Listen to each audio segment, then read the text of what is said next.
tadi Presiden Joko Widodo baru saja menyampaikan pidato tahunannya, yang betul sekali tadi berisi beberapa pemaparan terkait ancaman global, yakni dari pasca pandemi, pemulihan pasca pandemi yang belum selesai, lalu juga ada krisis geopolitik yang diperkirakan 107 negara akan terdampak krisis global ini. Presiden tapi mengapresiasi kemampuan Indonesia untuk bertahan dan menghadapi krisis global ini. Salah satunya adalah menghadapi pandemi global, di mana tadi seperti yang telah disebutkan bahwa Indonesia menjadi 5 negara dengan dosis vaksin terbanyak, yakni 432 juta dosis setelah disuntikan. Inflasi juga berhasil terkendali di angka 4,9%, jauh di bawah rata-rata ASEAN, yakni 7%. Sampai pertengahan tahun, APBN kita juga surplus 106 triliun, di mana dari hasil ini pemerintah berhasil memberikan subsidi energi sebesar 502 triliun untuk BBM, listrik, dan LPG. Pertumbuhan ekonomi kita di kuartal 2 2022 juga tumbuh positif di 5,44%. Neraca perdagangan juga surplus selama 27 bulan berturut-turut. Di semester 1 tahun 2022 ini surplusnya sekitar 364 triliun. Sehingga Presiden Jokowi memberikan apresiasi bahwa fundamental ekonomi kita memang sudah cukup baik.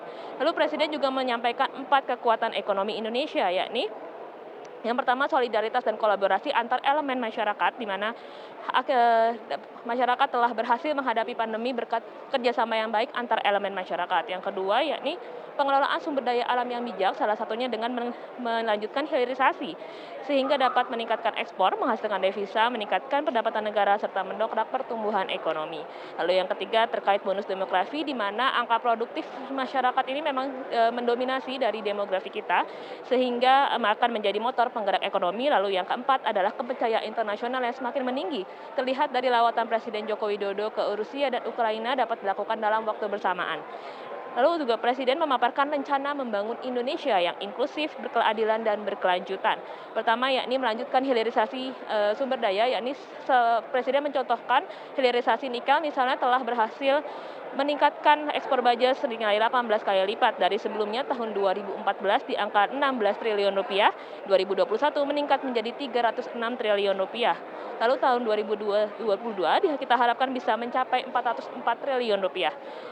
Optimalisasi sumber energi bersih juga dibutuhkan menurut Presiden Jokowi, yakni terkait rehabilitasi hutan, habitat laut, dan penggunaan energi bersih. Lalu yang ketiga, memperkuat perlindungan hukum, sosial, politik, dan keamanan, memberantas korupsi, menegakkan hukum tanpa pandang bulu, lalu juga melanjutkan reforma agraria, perhutanan sosial, dan persertifikasi tanah.